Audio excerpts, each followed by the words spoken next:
यही वो नोटिस है जिसमें देखेंगे ना, विषय में बताया गया है गृह विभाग बिहार पटना द्वारा प्रस्तावित बिहार चौकीदार संवर्ग नियमावली 2026 की समीक्षा के संबंध में ये जो नोटिस है वो जारी किया गया है। अब ये नोटिस सही है या गलत है ये मैं अभी जो है पुष्टि नहीं करता हूँ या हमारी टीम भी नहीं करती है। ये नोटिस आप में से बहुत सारे लोगों ने भेजा है, इसके रिगार्डिंग पूछा है कि होमगार्ड भर्ती को लेकर जो अभी नोटिस आया है उसके रिगार्डिंग बताइए। तो जो अपडेट है मैं आपको बता रहा हूँ। कई बार क्या होता है ना कि नोटिस जो होता है ये अनऑफिशियल जो है वायरल हो जाते हैं, वो विभागीय लोगों के लिए जारी किए जाते हैं, लेकिन वो नोटिस सही भी होता है। कई बार ऐसा होता है, ये ध्यान रखिएगा। तो इसमें जो जानकारी दिया गया है मैं वो आपको समझाता हूँ कि क्या कुछ बताया गया है। देखिए इसमें बताया गया है महाशय, उपयुक्त विषयक प्रासंगिक पत्र द्वारा प्रत्येक सप्ताह के बुधवार को समय 11:30 बजे पूर्वाह्न में वीडियो कॉन्फ्रेंसिंग के माध्यम से सभी क्षेत्रीय पुलिस महानिरीक्षक, पुलिस उप महानिरीक्षक, वरीय पुलिस अधीक्षक के साथ अधोहस्ताक्षरित की अध्यक्षता में विधि व्यवस्था, अपराध एवं अन्य बिंदुओं पर जो बैठक है आयोजित की जाती है। उक्त मामले के अतिरिक्त गृह विभाग द्वारा प्रस्तावित बिहार चौकीदार संवर्ग नियमावली 2026 के संबंध में समीक्षा की जानी है। इसमें बोला गया है कि अतः गृह विभाग द्वारा प्रस्तावित बिहार चौकीदार संवर्ग नियमावली 2026 की प्रारूप प्रति संलग्न करते हुए अनुरोध है कि उक्त प्रस्तावित नियमावली के संबंध में अपने मंथन के साथ दिनांक 21 जनवरी 2026 को आहूत बैठक में शामिल रहना सुनिश्चित किया जाए। इस पर पुलिस महानिर्देशक बिहार का जो अनुमोदन है वो प्राप्त है। कहने का मतलब है कि इस नोटिस के अकॉर्डिंग ये बताया जा रहा है बिहार में जो चौकीदार की भर्ती होती है उसकी जो नियमावली है 2026 का वो आ रही है। जिस चीज़ों को लेकर जो बैठक है 21 जनवरी को होने जा रही है, तो हो सकता है 21 जनवरी के बाद आपको ये जो नोटिस है या एक आध दिन, 2 दिन, 4 दिन बाद आपको वेबसाइट पर भी आपको देखने को मिल जाएगा। बाकी यह जो नियमावली बन रही है बिहार चौकीदार संवर्ग नियमावली 2000 से जो है जाना जाएगा और इसका विस्तार पूरे राज्य में, बिहार राज्य में होने वाला है। यह राजपत्र में प्रकाशन की तिथि से प्रवृत्त होगी। इसको लेकर यहाँ पर यह भी बोला गया है कि राज्य सरकार से अभिप्रेत है बिहार, राज्य सरकार विभाग से अभिप्रेत है गृह विभाग। इसके अलावा बोला गया है कि चयन जो संस्थान है उससे भी यहाँ पर बोला गया है कि अभिप्रेत है, और चयन जो संस्थान है केंद्रीय चयन पार्षद सिपाही भर्ती, जैसे हम लोग CSBC के नाम से जानते हैं, यही संस्थान है जिसके माध्यम से ये भर्ती प्रक्रिया आपको जो है हो सकता है ये सारी चीज़ें जो है CSBC ही कराए, ये ध्यान रखिएगा। इसको लेकर यहाँ पर जानकारी दिए गए हैं। बाकी देखिए इसमें जो पद होंगे ना, 3 प्रकार के पद होने वाले हैं। पहला तो आपकी चौकीदार की है, दूसरा जो है ये दफादार की भर्ती है, और तीसरा भर्ती वरीय दफादार के पदों पर होने वाला है, ये ध्यान रखिएगा। बाकी यहाँ पर बोला गया है कि संवर्ग के सभी कोटि के पदों की संख्या एवं वेतनमान वही होगा जैसा राज्य सरकार द्वारा समय समय पर भी निश्चित किया जाएगा, ये ध्यान रखिएगा। इसके अलावा ये भी बोला गया है कि ये जो भर्ती है जिला स्तरीय संवर्ग होगा और संबंधित जिला पदाधिकारी यानी जो DM है इसके नियुक्ति जो प्राधिकार तथा संवर्ग नियंत्रण प्राधिकार होगा। मतलब ये जो भर्ती है जिला स्तर पर होने वाला है, और ये भर्ती प्रक्रिया जो है ये आपके जिला के जो DM होते हैं उनके अधीन में ही होने वाला है, ये भी ध्यान रखिएगा। और ये चीज़ भी बोला गया है कि उनका पद स्थापन यथा संभव उनके आवासीय थाना क्षेत्र के अंतर्गत होगा। इसके अलावा बोला गया है कि इस भर्ती के लिए अगर कोई फॉर्म भरेगा तो इसके लिए जो योग्यता पात्रता निर्धारण किया जाएगा वो बोला गया है कि चौकीदार के पद पर नियुक्ति हेतु आवेदन करने की अंतिम तिथि तक जो अभ्यर्थी है वो किसी मान्यता प्राप्त शिक्षण संस्थान से 10वीं कक्षा उत्तीर्ण होना अनिवार्य है। साथ में उनका जो कैरेक्टर है मतलब वो अच्छा होना चाहिए, उस पर कोई केस मुकदमा नहीं होना चाहिए, साइकिल चलाने की ज्ञान होना चाहिए, और आप जिस जिला के निवासी है उसी जिला से अप्लाई करेंगे, ये भी आपको ध्यान रखना है। बाकी उम्र सीमा को लेकर बोला गया है कि इस भर्ती का जो उम्र सीमा होगा सामान्य कोटि के लिए जो है यहाँ पर 18 साल हर प्रकार के लोगों के लिए मिनिमम है और सामान्य कोटि के लोगों का जो है यहाँ पर अधिकतम जो है 30 वर्ष होगा। पिछड़ा वर्ग, अत्यंत पिछड़ा वर्ग वालों का 18 से 32 साल रहेगा। वही यहाँ पर महिला अगर इस कैटेगरी के है, पिछड़ा अति पिछड़ा वर्ग के, तो इनका 18 से 33 है। अनुसूचित जाति जनजाति के पुरुष महिला है तो आपका 18 से 35 साल इसमें रहने वाले हैं और उम्र में आपको जो छूट मिलता है वो देखने को मिलेगा। बाकी चयन प्रक्रिया इस भर्ती में कैसे होगी, तो इसमें बोला गया है कि जिला पदाधिकारियों द्वारा अपने जिले में चौकीदार के पद पर सीधी नियुक्ति हेतु प्रत्येक वर्ष 1 अप्रैल की जो स्थिति के आधार पर रिक्तियों की जो गणना है वो किया जाएगा। उसके अनुसार जो सक्षम प्राधिकार से जो रोस्टर क्लियरेंस कराते हुए कोटिवार रिक्तियाँ की जो अधियाचना है विभाग को 30 अप्रैल तक जो है उपलब्ध करा देगी।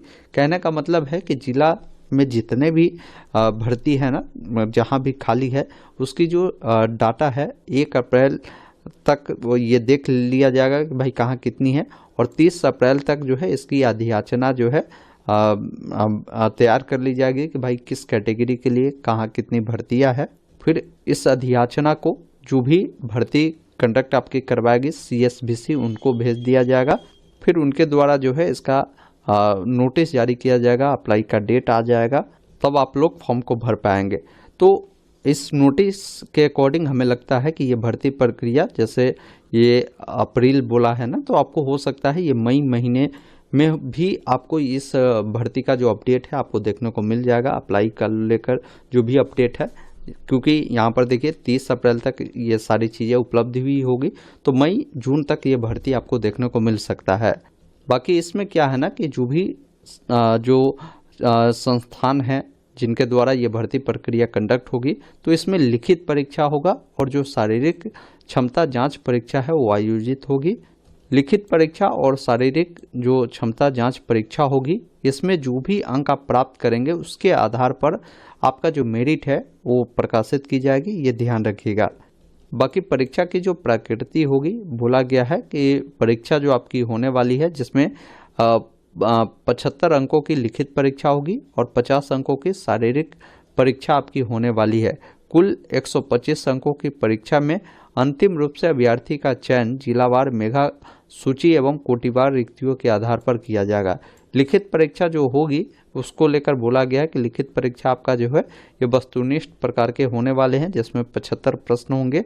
एक प्रश्न सही के लिए 1 अंक आपको मिलेंगे और इसके लिए जो टाइमिंग आपको मिलेंगे 90 मिनट आपको मिलने वाले हैं। लिखित परीक्षा का जो भी सिलेबस होगा, जो भी मैट्रिक का सिलेबस होता है ना, उसी स्तर का होने वाला है, जिसमें सामान्य ज्ञान, सामान्य गणित, मानसिक क्षमता से संबंधित जो प्रश्न है पूछे जाएंगे। लिखित परीक्षा में सामान्य प्रशासन विभाग द्वारा प्रावधानित कोटिवार न्यूनतम अर्हता प्राप्त करना अनिवार्य होगा। बोला गया कि प्राप्तांक के आधार पर जिलावार रिक्तियों की कुल संख्या का 5 गुना जो कैंडिडेट है उनको यहाँ पर क्या है ना कि मेधा सूची में जो है रखा जाएगा। फिर उनका क्या है कि दक्षता परीक्षा होगा।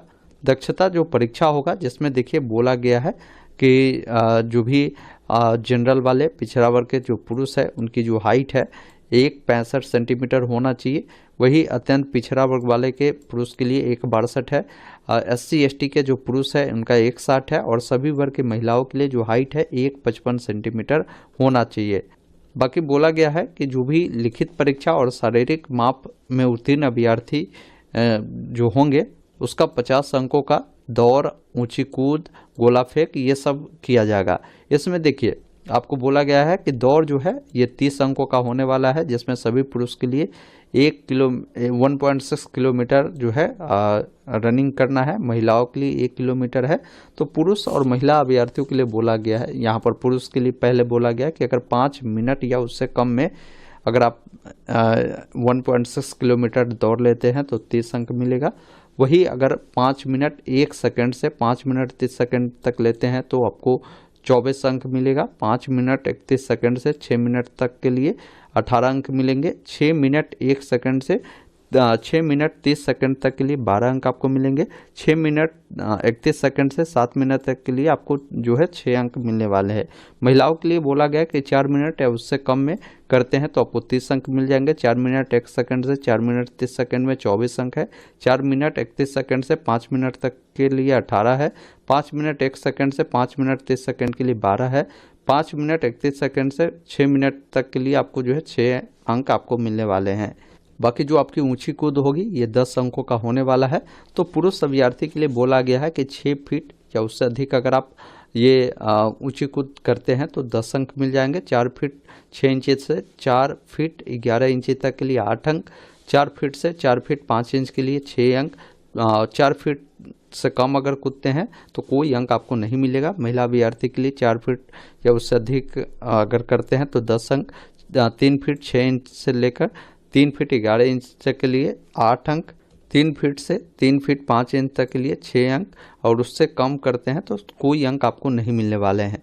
इसके बाद गोला फेंक 10 अंकों का होगा तो वो भी आप यहाँ से देख सकते हैं। जैसे पुरुष अभ्यर्थी के लिए, महिला अभ्यर्थी के लिए क्या है वो जानकारी यहाँ पर देखने को मिल जाएगा।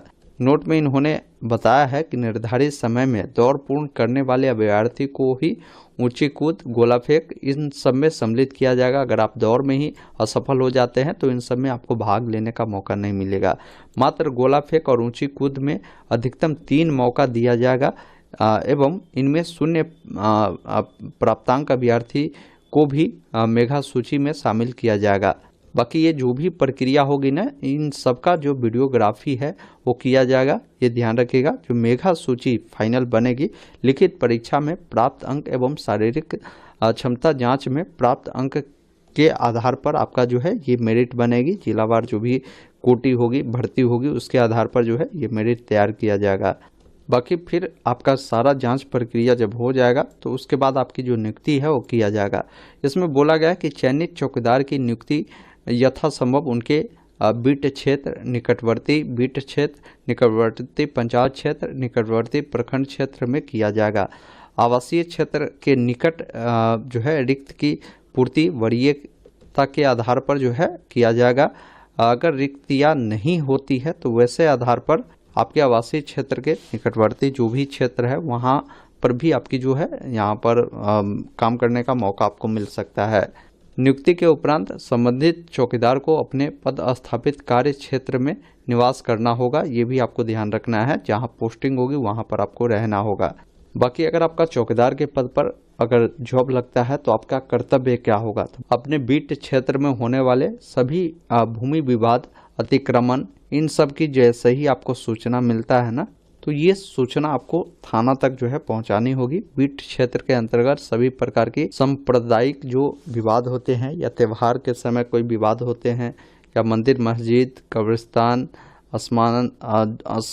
श्मशान घाट इससे संबंधित कोई विवाद होती है तो इसकी सूचना आपको देनी होगी।